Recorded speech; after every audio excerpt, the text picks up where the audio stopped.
Next हम लोग देखेंगे very very important concept, clinical concepts जो आपके क्लिनिकल प्रैक्टिस में बहुत ज़रूरी होता है। आप देखते होंगे जब कोई फीमेल पेशेंट आपके पास आती है और वो चाहती है कि अभी प्रेगनेंसी नहीं चाहती, वो प्रेगनेंसी के बारे में नहीं सोच रही है और प्रेगनेंसी के बारे में नहीं सोचती है, तो वो कहीं न कहीं डिफरेंट टाइप की टेक्निक्स होती हैं प्रेगनेंसी को रोकने के लिए।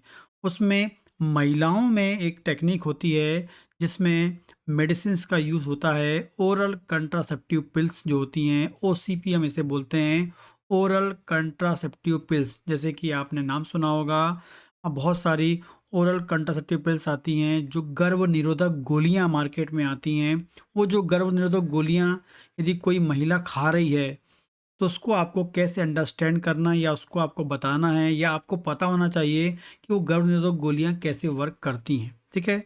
तो जो गर्भ निरोधक गोलियां जो होती हैं, उसमें आपको मैं आज बताने वाला हूँ कंबाइंड पिल्स, मतलब जिसमें दो इम्पॉर्टेंट, कंबाइंड मतलब दो मॉलिक्यूल से बनी हुई, दो इम्पॉर्टेंट मॉलिक्यूल से बनी हुई गर्भ निरोधक गोलियां, या जिसे हम बोलेंगे ओरल कंट्रासेप्टिव पिल्स जो होती हैं, कंट्रासेप्टिव पिल्स जो होती हैं वो कंबाइंड वाली डिफरेंट टाइप की होती हैं, लेकिन आज हम कंबाइन वाले की बात करेंगे। ठीक है?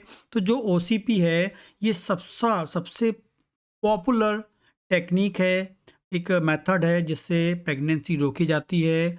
गर्भ निरोधक गोलियां जिसे हम बोल रहे हैं और कॉन्ट्रासेप्टिव पिल्स बोल रहे हैं, बहुत पॉपुलर होती है, एक्सट्रीमली पॉपुलर पिल्स होती हैं ये वाली। ठीक है? वेरियस फॉर्म में आती हैं, लेकिन हम बात करेंगे कंबाइंड फॉर्म वाले की, आज बात करेंगे। ठीक है? तो कंबाइंड फॉर्म मतलब ऐसी ओसीपी जिसमें दो इम्पॉर्टेंट हार्मोन से बनी होती है, एक होती है ईस्ट्रोजन और एक होती है प्रोजेस्टेरोन। ईस्ट्रोजन और प्रोजेस्टेरोन दोनों से मिलकर ये बनाई गई पिल्स होती है। आपको पता होना चाहिए, हर महिला में हर महिला में हर महीने पीरियड्स आते हैं, हर महीने अंडा मैच्योर होता है और वो फेलोपियन ट्यूब में आकर स्पर्म का वेट करता है। ठीक है? और वो होता है 14th डे में। हर पीरियड, हर साइकिल का जो 14वां दिन होता है 14th डे वाला होता है। नॉर्मल साइकिल की हम बात कर रहे हैं, जो साइकिल 28 डेज की होती है, उस साइकिल में 14th वाले डे वाले में, 14वें दिन वाले में आपको ओवम क्या मिलेगा? फेलोपियन ट्यूब में मिलेगा, जो स्पर्म का वेट करता है किसके लिए? फर्टिलाइज होने के लिए। ठीक है? तो यदि उस टाइम स्पर्म आ जाएगा तो फर्टिलाइज हो जाएगा। तो इस ओवम को उस फेलोपियन ट्यूब में जाने से रोकने के लिए ये ओसीपी का यूज़ होता है। लेकिन इसमें जो दो ओसीपी जो ओसीपी यूज़ का, इसमें दो दो हार्मोन्स हैं, जो एस्ट्रोजन और प्रोजेस्टेरोन नाम के हार्मोन्स हैं, वो कैसे काम करते हैं। जब कोई महिला ओसीपी लेती है, कंबाइंड ओसीपी लेती है, एस्ट्रोजन प्रोजेस्टेरोन वाली ओसीपी लेती है, तो जब वो ओसीपी बॉडी में जाती है, वो पिल्स बॉडी में जाती है, तो जाने के बाद उसकी बॉडी में दो हार्मोन जाते हैं। पहला जाता है एस्ट्रोजन, दूसरा जाता है प्रोजेस्टेरोन। जो एस्ट्रोजन होता है वो क्या करता है? नेगेटिव फीडबैक देता है ब्रेन को नेगेटिव फीडबैक देता है। ब्रेन मतलब आपकी हर महिला में एंटीरियर पिट्यूटरी से एक इम्पॉर्टेंट हार्मोन निकलते हैं, सॉरी दो हार्मोन निकलते हैं, एफएसएच और एलएच नाम के हार्मोन निकलते हैं। ये एफएसएच एलएच यदि प्रॉपर निकलेंगे तो ये अंडे का प्रॉपर डेवलपमेंट कराएंगे, प्रॉपर मैच्योरेशन कराएंगे, और प्रॉपर मैच्योरेशन होगा तो अंडा फाइनली फेलोपियन ट्यूब में वेट करेगा। लेकिन यदि हम इस एफएसएच और एलएच को डिस्टर्ब कर दें, या एफएसएच और एलएच जो है वो प्रॉपरली प्रोड्यूस ना हो, ठीक है, सही टाइम में प्रोड्यूस ना हो, या वो आपकी एंटीबायोटिक से ना निकले, तो कहीं ना कहीं फिर वो अंडा आपका मेच्योर नहीं हो पाएगा। तो ओसीपी यही करती है। ओसीपी क्या करती है? जो आपका ओसीपी खाएगी महिला, उसकी बॉडी में जाएगा एस्ट्रोजन प्रोजेस्टेरोन। जो एस्ट्रोजन होगा वो क्या करेगा? वो एस्ट्रोजन जो होगा वो नेगेटिव फीडबैक देगा, और क्या करेगा? कहाँ देगा नेगेटिव फीडबैक? एंटीरियर पिट्यूटरी को देगा। नेगेटिव फीडबैक देकर एफएसएच को निकलने से रोकेगा, इनिबिट करेगा, एफएसएच के रिलीज को या सेक्रेशन को रोकेगा। और जैसे एफएसएच नहीं निकल के आएगा, तो एफएसएच क्या होता है? Follicular stimulating hormones. ये क्या करेगा? ये नहीं आएगा तो जो अंडे, जो ओवरी में जो फॉलिकल्स हैं वो मैच्योर नहीं हो पाएंगे, वो प्रॉपरली ग्रेफिन फॉलिकल में कन्वर्ट नहीं हो पाएंगे, मैच्योर फॉलिकल में कन्वर्ट नहीं हो पाएंगे। क्योंकि इसे मैच्योर फॉलिकल में कन्वर्ट होना है तो वहाँ पर एफएसएच का आना बहुत ज़रूरी है। एफएसएच आएगा तो वो क्या करेगा? फॉलिकल जो होगा मैच्योर फॉलिकल में कन्वर्ट होगा। लेकिन ईस्ट्रोजन क्या करेगा, नेगेटिव फीडबैक देगा, जिस कारण से एफएसएच निकल के नहीं आएगा और उस महिला के अंदर अंडा मैच्योर नहीं हो पाएगा। तो पहला अंडा मैच्योर नहीं हो पाएगा।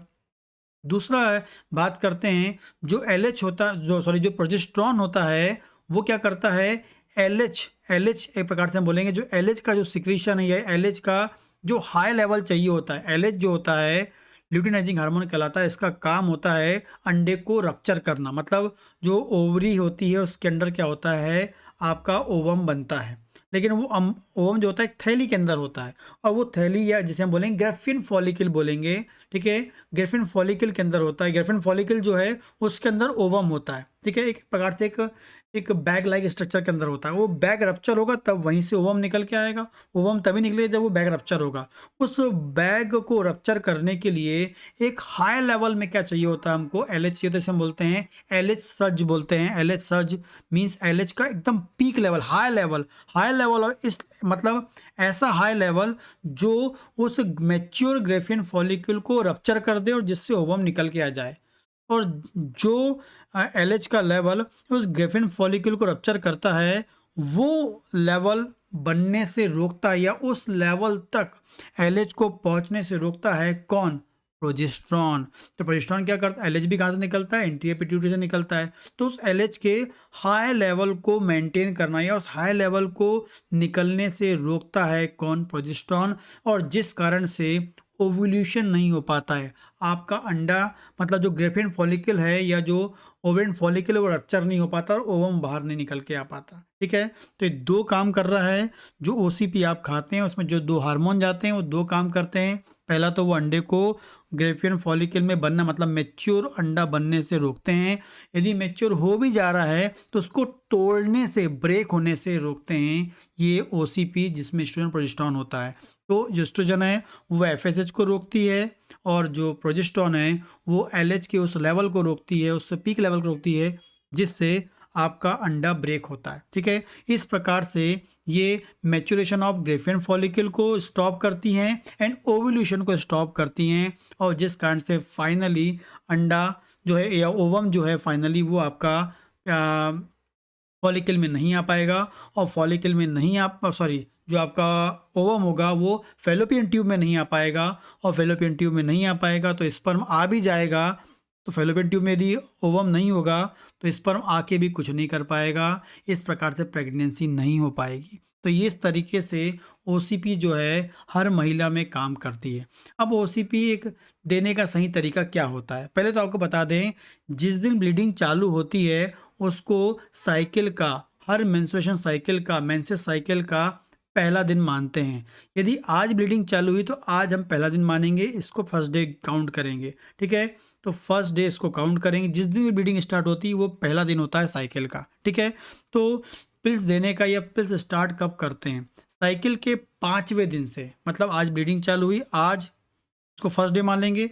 यहाँ से 5वें दिन से जो 5वां दिन होगा वहाँ से आपको ये पिल्स चालू करनी होती है। पाइल्स जो पिल्स होती हैं वो लेनी होती है, और वो लगातार आप लेते हैं। कब तक लेते हैं आप, 25वें दिन तक लेते हैं। लगातार कब तक लेते हैं, 25वें दिन तक लेते हैं, और 25वें दिन में वो पिल्स बंद कर देते हैं। और जैसे ही आप बंद करते हैं उसके बाद आपको ब्लीडिंग आ जाती है। जैसे ही आप दवा रोकेंगे ब्लीडिंग आएगी, ब्लीडिंग कब फिर आप पहला दिन मानेंगे, वहाँ से फिर 5वें दिन से आप लेना चालू करेंगे। तो इस प्रकार से आप जो है ओसीपी की एक साइकिल चलती रहती है, जो आपको पता होना चाहिए क्लिनिकल प्रैक्टिस में। यदि कोई पेशेंट आपके पास आती है तो आपको अंडरस्टैंड होनी चाहिए। तो जिस दिन ब्लीडिंग आएगी उसका पहला दिन है, वहाँ से आप 5वें दिन से स्टार्ट करेंगे तो 25वें दिन तक वो दवा चलेगी। फिर जैसे आप दवा रोकेंगे उसके बाद ब्लीडिंग आ जाएगी। जिस दिन ब्लीडिंग आएगी फिर उसको फर्स्ट डे मानेंगे, वहाँ से 5वें दिन से फिर दवा चालू करेंगे। इस प्रकार से ये साइकिल चलती रहती है जब तक कि आपको बच्चा नहीं चाहिए होता। इस साइकिल को लोग जो पेशेंट होती हैं फॉलो करती हैं। तो ये सही तरीका है अपने पेशेंट को गाइड करने का, अपने पेशेंट को बताने का। तो इसके बारे में आपको पता होना चाहिए। ये एग्जैक्ट तरीका होता है किसी भी पिल्स को, मतलब जो ओसीपी है जो या ओरल कंट्रासेप्टिव पिल्स है, जो कंबाइंड पिल्स है, उसको यूज़ करने का, ठीक है। तो आपके पास जो भी पेशेंट आए, फीमेल पेशेंट आए, उसको अंडरस्टैंड आपको होना चाहिए और उसको प्रॉपरली आप उसको बताएं कि यहाँ से ले रही है। यदि वो गलत तरीके से ले रही है तो आपको उसको बताना होगा, क्योंकि यदि आपको प्रॉपर्ली पता होगा तो आप उसको प्रॉपर्ली बता पाएँगे, ठीक है? इसके अलावा कोई क्वेश्चन हो तो आप मुझे पूछ सकते हैं, और कोई क्वेश्चन हो तो आप मुझे मैसेज कर सकते हैं, और यदि वीडियोज़ आपको पसंद आते हैं तो प्लीज़ लाइक करें।